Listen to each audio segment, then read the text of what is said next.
রাসূল সাল্লাল্লাহু আলাইহি ওয়াসাল্লাম বলেছেন, যখন ঘুমোতে যাবা এই দোয়াটা পড়বা। দোয়াটা দেখেন কত চমৎকার, কিভাবে নিজেকে আল্লাহর কাছে সমর্পণ করবেন, সঁপে দিবেন। দেখেন রাসূল বলেন, তুমি এটা পড়বা, আল্লাহুম্মা ইন্নী আসলামতু ওয়াজহি ইলাইক। আল্লাহ, আমি আমার সত্তাকে আপনার দিকে সমর্পিত করলাম।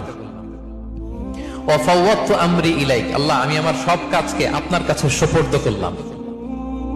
ওয়া আলজাতু যাহরি ইলাইক। আল্লাহ, আমার পিঠকে আমি আপনার কাছে আশ্রয় রাখলাম। সুবহানাল্লাহ পড়বেন না? আমরা যখন ঘুমাই আমাদের পিঠটা বিছানার মধ্যে লাগাই না?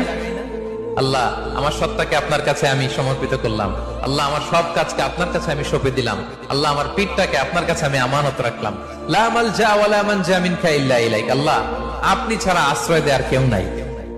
আল্লাহ, আপনি ছাড়া আমাদের মুক্তি দেওয়ার কেউ নাই। আল্লাহ, আপনি যে রাসূল পাঠিয়েছেন সে রাসূলের প্রতি আমি ঈমান আনলাম।